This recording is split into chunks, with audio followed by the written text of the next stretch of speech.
여러분 안녕하십니까? 사이언스 투데이입니다. 어제 전국적으로 폭염특보는 해제됐지만 이번 주는 폭염 대신 폭우를 주의해야겠습니다. 동해안을 중심으로는 돌풍이 예상되고 곳곳에 강한 비도 예보됐는데요. 피해 없도록 시설물 관리와 안전사고에 유의하셔야겠습니다. 오늘의 주요 뉴스입니다.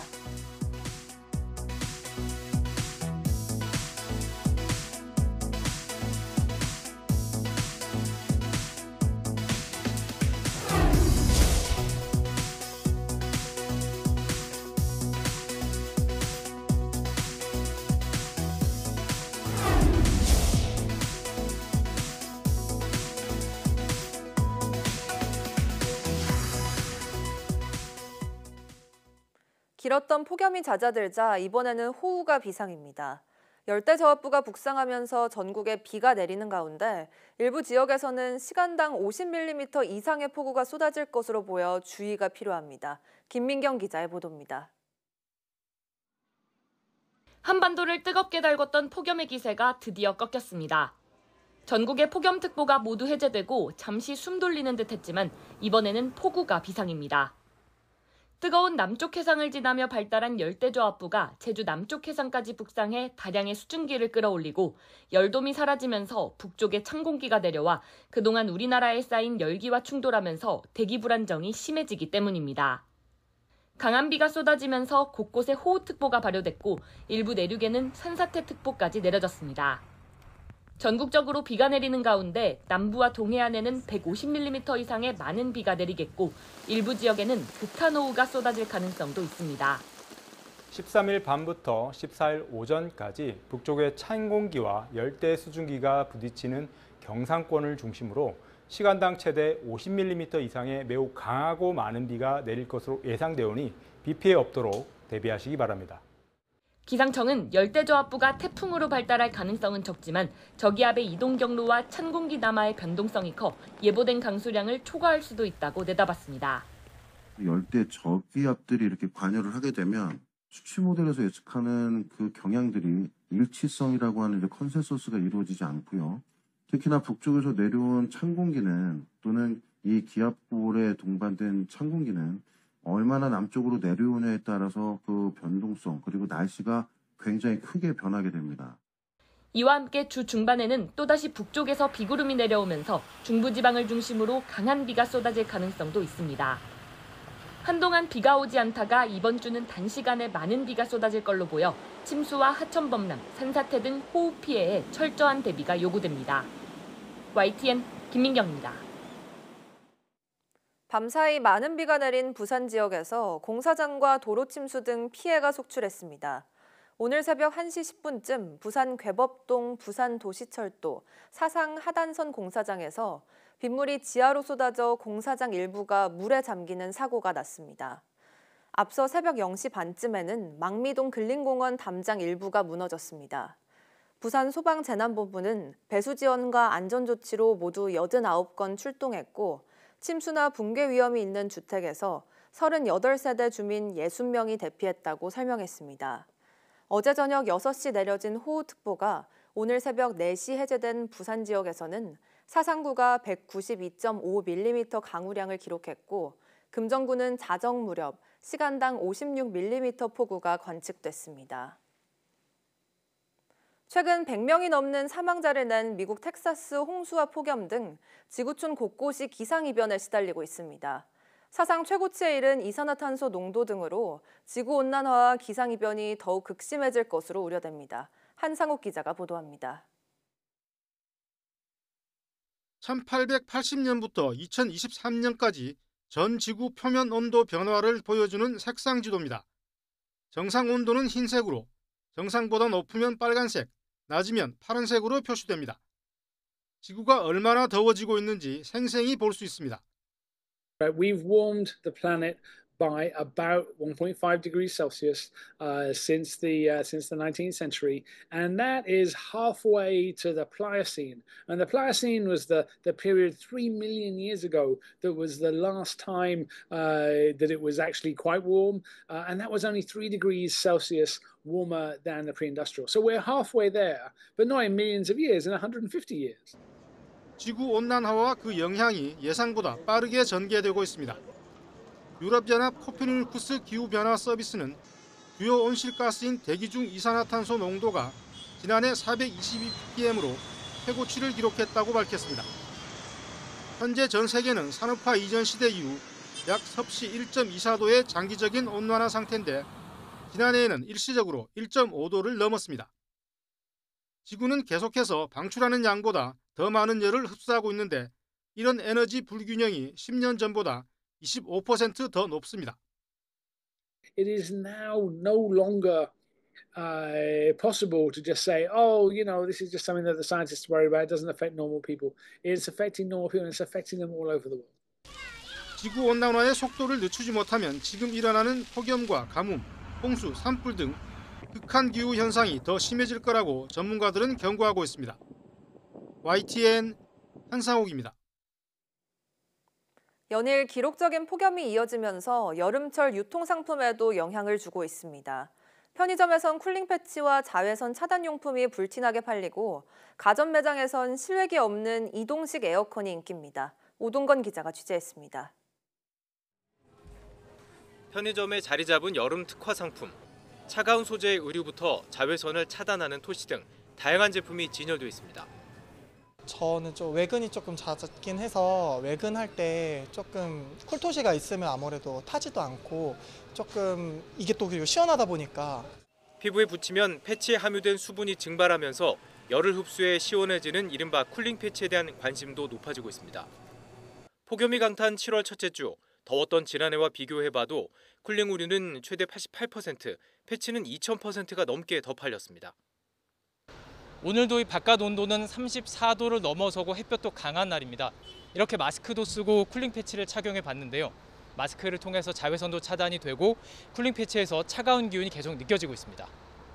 휴대하거나 이동이 가능한 냉방 제품 판매도 늘고 있습니다. 무더위에 필수품이 되고 있는 손 선풍기는 7월 첫 주에만 지난해보다 최대 4배 더 팔렸습니다. 설치가 간편한 이동식 에어컨도 마찬가지. 방을 옮기며 사용할 수 있어 추가 에어컨이 필요한 소비자들이 찾으면서 지난해보다 4배가량 많은 판매량을 기록했습니다. 실외기가 설치되지 못하는 집들이 이제 벽걸이 에어컨 설치가 안 되고 그로 인해 이제 그런 분들께서는 이동식 에어컨을 많이 구매하고 계십니다. 기록적인 더위 속에 더위를 피하기 위한 소비자들의 선택이 여름 유통시장의 풍경을 바꿔놓고 있습니다. YTN 오동건입니다. 카이스트 홍승범 교수와 미국 노스웨스턴대 크리스 울버튼 교수 공동 연구팀이 고온 실험으로만 가능했던 합금의 융해 반응을 인공지능으로 예측하는 모델을 개발했습니다. 연구팀은 밀도 범함수 이론으로 계산한 형성 에너지와 기존 실험 융해 반응 데이터를 결합해 총 4천여 개의 화합물 데이터를 인공지능에 학습시킨 뒤 예측 모델을 구축했습니다. 연구팀은 다양한 머신러닝 알고리즘 중 XG 부스트 기반 분류 모델이 82.5% 정확도로 합금의 혼합 가능성을 예측하는 데 가장 뛰어난 성능을 보였다고 설명했습니다. 이어 이번 연구가 실험이 어려운 고엔트로피 합금이나 고온에서도 견디는 초내열 합금 연구에 유용할 것이라며 향후 더 복잡한 다금속 합금 설계에도 도움이 될 것이라고 덧붙였습니다. 수소 연료 전지는 친환경 에너지로 주목받고 있지만 성능 저하와 높은 유지 비용 때문에 상용화에는 한계가 있다는 지적이 이어져 왔는데요. 국내 연구진이 초음파를 이용해 상온에서도 손쉽게 수소 연료 전지용 촉매 기술을 개발했습니다. 임늘솔 기자입니다. 배출가스 없이 전기를 생산할 수 있는 수소 연료 전지는 저탄소 시대의 핵심 기술로 꼽힙니다. 하지만 전지를 생산하는 데 필요한 촉매는 사용할수록 녹거나 뭉치면서 반응 효율이 떨어지는 문제가 있었습니다. 또 촉매 교체 비용이 비싸 낮은 경제성도 해결해야 할 과제입니다. 국내 연구진이 이러한 문제를 해결하기 위해 새로운 수소 연료 전지용 촉매 기술을 개발했습니다. 촉매에 사용되는 백금과 니켈을 복잡한 고온 공정 없이 상온에서 초음파를 이용해 구조를 재배열한 게 핵심입니다. 특히 나노 입자 구조를 내부가 비어있는 돔 형태로 설계해 반응 면적은 넓히고 촉매 손실은 줄였다고 밝혔습니다. 상온에서 초음파를 통하여 특정한 원자 배열의 구조를 만들 수 있는 것이 핵심이고요. 특정한 배열과 중공 구조를 결합함으로써 전이금속의 용출을 상당히 저감시켰고 이에 따라서 높은 내구성과 성능을 나타낼 수 있었습니다. 연구팀은 새로운 촉매 기술이 적용된 연료전지가 기존 상용 촉매보다 성능이 5배 이상 높아졌다고 설명했습니다. 또 미국 에너지부 기준으로 진행한 내구성 실험에서는 기대 수명이 42,000시간으로 기존 기술보다 4배 이상 길었다고 덧붙였습니다. 연료엔진 자동차 쪽이나 연료엔진 발전소 쪽, 그리고 건물용 연료엔진 쪽의 업체들과 컨택을 해서 기술이 좀 더 뻗어나갈 수 있는 이런 일들을 좀 진행하려고 하고 있습니다. 연구팀은 이 기술이 대량 생산에도 적합해 경제성 면에서도 효과적이라며 우리나라 수소 산업의 경쟁력을 높이는 데도 도움될 것으로 기대하고 있습니다. YTN 사이언스 임늘솔입니다. 신임 과학기술정보통신부 제1차관으로 구혁채 과기정통부 기획조정실장이 임명됐습니다. 1972년 서울에서 태어난 구 차관은 1994년 기술고시 30회에서 수석 합격하며 공직에 입문한 이후 과기정통부 미래인재정책국장과 대변인, 기초원천연구정책관 등을 역임했고 2023년 9월부터는 기획조정실장을 맡아왔습니다. 이태식 한국과학기술단체 총연합회 회장이 해외 출장비와 업무 추진비 등을 유용했다는 사실이 과학기술정보통신부 감사 결과 드러났습니다. 이 회장은 업무 추진비 가운데 268만여 원을 휴일과 심야의 개인 사유로 썼으며 한 호텔에선 업무 추진비 200만 원을 선결제하고 노트북 2대와 휴대전화 1대 등을 샀습니다. 또 지난 2023년 한 유럽 과학기술 학술대회와 지난해 한미과학자대회 출장에서도 개인 일정을 붙여 늦게 귀국했음에도 공식적 귀국 출장 일정 2일에 해당하는 일비와 식비 등을 받았습니다. 과기정통부는 이 회장과 사무총장에게 문책 권고를 내렸고 과총 이사회에서 징계 수위를 논하는 것으로 알려졌습니다.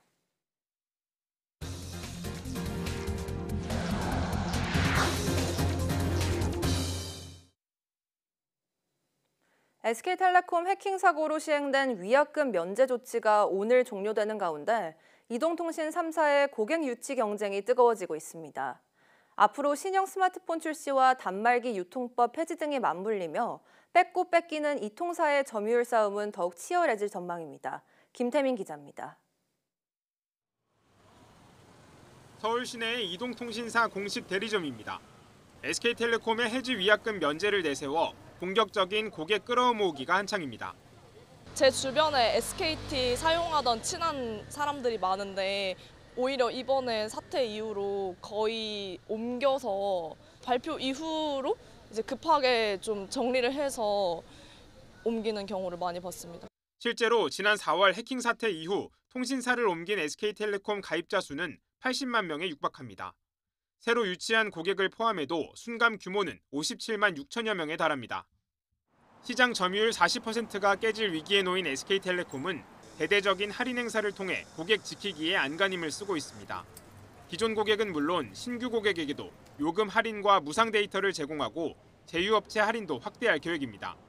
패키지로 해도 좀 저 같은 경우에는 좀 좋은 혜택이라고 생각을 하거든요. 그 차후에 그래도 SK 대기업이니까 더 기기 변경 쪽에 좀 더 돈을 좀 쓰지 않을까라는 기대감을 갖고 있긴 합니다. 위약금 면제 기한이 끝난 뒤에는 곧바로 보조금 경쟁으로 불씨가 옮겨붙을 전망입니다.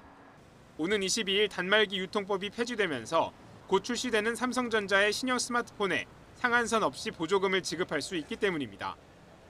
이미 지난달부터 이통 3사가 신형 스마트폰에 지급하는 보조금 규모는 최대 100만 원에 달하는 것으로 나타났습니다. 방송통신위원회는 단통법이 폐지되더라도 보조금을 앞세워 비싼 요금제나 부가 서비스 가입을 유도하는 건 규제 대상이라고 못 박았습니다. 하지만 확고했던 이통 3사의 점유율 구조가 흔들리고 있는 만큼 과열된 경쟁은 당분간 쉽게 진정되기 어려울 것으로 보입니다. YTN 김태민입니다. 지난 정부의 의대 2,000명 증원에 반발해 학교를 떠났던 의대생들이 모두 교육 현장으로 돌아가겠다고 선언했습니다. 1년 반 가까이 이어진 의정 갈등이 마침표를 찍을 수 있을 것이라는 기대가 나오지만 구체적인 학사 일정 조율 문제 등 남은 과제도 만만치 않습니다. 손유정 기자입니다. 의대생 단체가 의사협회, 국회 측과 함께 예정에 없던 기자회견을 자처했습니다. 공동 입장문을 내고 수업을 거부해왔던 모든 학생이 이제는 국회와 정부를 믿고 학교로 돌아가겠다고 밝혔습니다. 지난 정부의 의대 증원 방침에 반발해 학교를 떠난 지 1년 5개월 만에 나온 복귀 선언입니다. 의과대학 학생들이 학생의 본분으로서 겸허하고 성실히 학업에 매진해 의료 현장에서 국민을 지킬 수 있도록 최선을 다하겠습니다. 의료계는 국회와 함께 새 정부의 학사 일정 정상화 등 종합 대책을 마련하고 교육과 수련 환경 개선을 위해 의료계 당사자들이 참여하는 협의체를 만들어달라고 건의했습니다. 의대생 단체는 다만 구체적인 복귀 시점에 대해서는 말을 아꼈습니다. 이미 1학기가 끝난 상황에서 의대생들이 복귀하더라도 1년 단위의 학사 일정을 어떻게 조정할지도 아직 불투명합니다. 의대생 단체는 특혜 논란이 불거진 학사 유연화를 바라는 건 아니라며 방학 등을 통해 정규 과정을 다 소화하겠다고 강조했습니다. 교육 총량의 차원이나 아니면 질적 차원에서 전 정부가 계속해서 해왔던 학사 유연화와 달리 압축이나 날림이 없이 제대로 교육을 받겠다는. 먼저 복귀한 의대생들과도 같은 교육 과정을 소화하는 데 무게를 뒀는데 이 과정에서 형평성 논란이 제기될 가능성을 배제할 수는 없습니다. 의정 갈등의 또 다른 핵심 축 전공의는 이번 공동 발표에서 빠졌지만 국회 복지위 위원들과 공개 간담회에서 논의를 이어가기로 했습니다. YTN 손효정입니다. 의대생들이 복귀를 선언한 가운데 전공의들이 언제쯤 병원으로 돌아올 것인지도 관심입니다. 전공의들이 정부나 정치권과 대화를 이어가고 있는 상황에서 오는 19일 진행될 전공의 임시대의원 총회 결과에 이목이 쏠리고 있습니다. 김주영 기자가 보도합니다. 1년 넘게 이어온 의정 갈등 국면에서 전공의의 병원 복귀와 의대생의 복학은 풀리지 않는 난제였습니다. 그런데 새 정부와의 유화 국면 속에 의대생은 전격 복귀를 결정했고 이제 남은 것은 전공의들의 복귀 문제뿐입니다.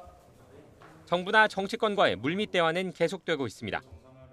대한전공의협의회 측은 지난 7일 김민석 국무총리와 만난 데 이어 일주일 만에 박주민 국회 보건복지위원장과 간담회를 열 예정입니다. 전공의들이 요구해온 의료개혁 실행 방안의 재검토, 수련 연속성 보장 방안 등이 복귀 조건으로 논의될 전망입니다. 속도를 내고 밀도 있게 논의를 해서 전공의의 수련 재개 관련된 부분도 풀어내도록 하겠다라는 말씀 드리겠습니다. 긍정적인 결론이 나온다면 오는 19일 열릴 대전협 임시대의원 총회에서 해당 안건이 논의되고 전격 복귀가 결정될 가능성도 남아 있습니다. 실질적인 신뢰 회복과 어느 정도 정책 조정에 대한 논의가 있고 정부가 의지가 충분하다면 속도감 있는 논의가 가능할 것이라고 보고 있습니다. 하지만 의정 갈등이 풀린다고 해도 정부나 의료계가 해결해야 할 과제는 많습니다. 정부 입장에서는 전공의를 설득하기 위해 당근책을 내놓아야 할 텐데 특혜라는 지적을 피하기 어렵습니다. 또 어렵게 전공의들이 복귀한다고 해도 필수 의료, 지역 의료의 인력 부족 등 근본적인 문제들은 남을 수밖에 없습니다. 결국 전공의 복귀와 의료 구조 개혁을 함께 풀어야 하는 고차 방정식이 남아있는 만큼 정부, 정치권과 의료계의 고심은 계속될 것으로 보입니다. YTN 김주영입니다. 서울경찰청이 여름 휴가철을 맞아 음주운전 특별단속을 실시한다고 밝혔습니다. 서울에 있는 31개 경찰서가 오늘부터 다음 달 24일까지 6주 동안 동시다발적으로 매주 2회 이상 단속합니다. 이외에도 경찰서별 상시, 수시 단속을 병행하고 불시에 장소를 계속 옮기는 이동식 단속을 통해 적발 효과를 높일 계획입니다. 서울경찰청 관계자는 음주 사고가 지난해보다 감소하는 추세지만 여름 휴가철 들뜬 분위기에 경각심이 느슨해질 수 있다며 주의를 당부했습니다. 올해 여름 휴가를 실시하는 기업의 평균 휴가 일수가 3.7일로 집계됐습니다.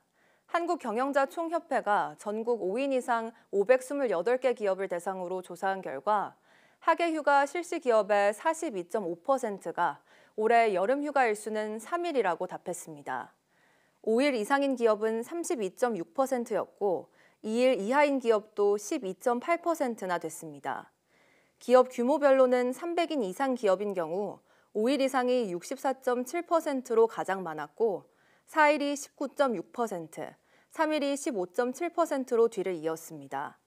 반면 300인 미만 기업은 3일이 45.8%로 가장 많았고 5일 이상인 경우는 28.8%로 집계됐습니다.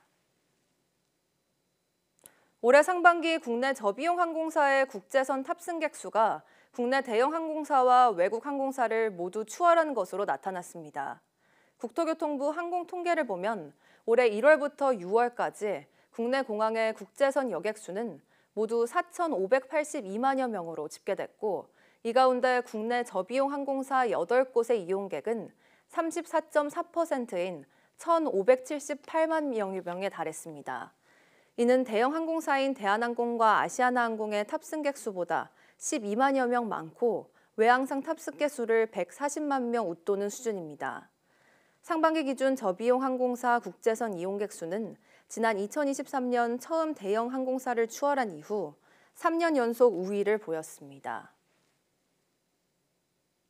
세계에서 가장 오래된 고래잡이 그림이 담긴 울산 반구천의 암각화가 유네스코 세계유산에 등재됐습니다. 1970년 12월 24일 처음 발견됐던 성탄절의 선물이 시간이 흘러 우리나라의 17번째 세계유산이 된 겁니다. 송재인 기자가 보도합니다.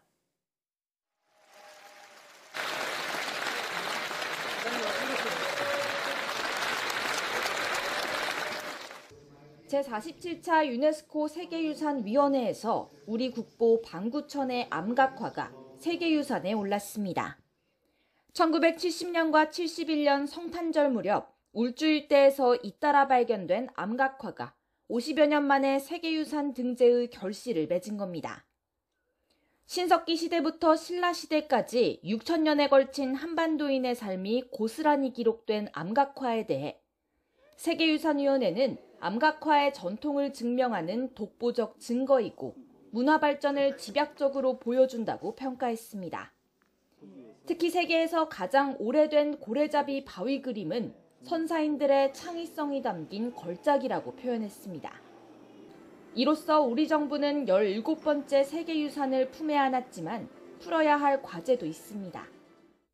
위원회는 등재 결정을 내리면서 암각화가 물에 잠겨 훼손되는 일이 없도록 근처 댐 수위를 낮추는 수문 공사 상황을 보고하라고 권고했는데 그만큼 줄게 되는 지역 식수를 어디서 끌어올지 대안을 아직 논의하고 있습니다.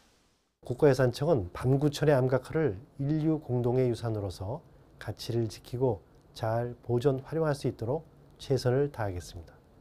이번 회의에서는 북한의 금강산도 등재 결정이 날 전망인데 우리 정부는 내년도 세계유산위원회를 열 도시로 부산이 최종 낙점될지도 아울러 주목하고 있습니다.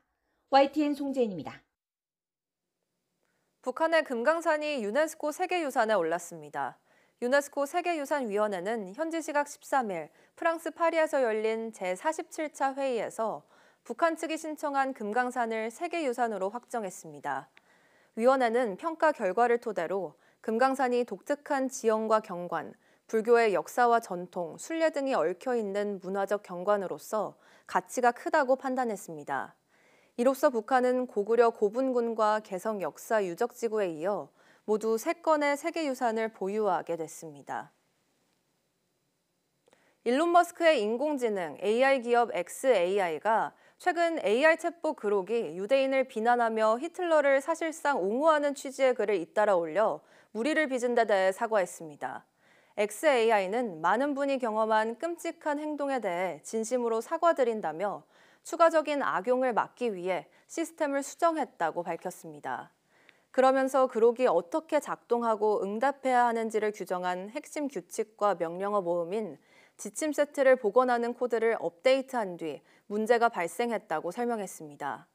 이어 지침 세트는 그록의 게시글에 인간처럼 답하라, 정치적 올바름을 신경 쓰지 말고 사실대로 말하라고 지시했는데 그록이 사용자의 극단적인 견해에 영향을 받았다고 소개했습니다. 그러면서 비윤리적이거나 논란이 될 수 있는 답변을 생성했다고 인정했습니다.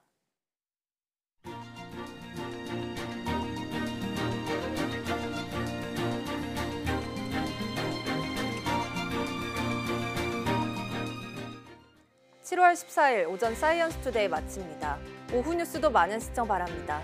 시청해주신 여러분 고맙습니다.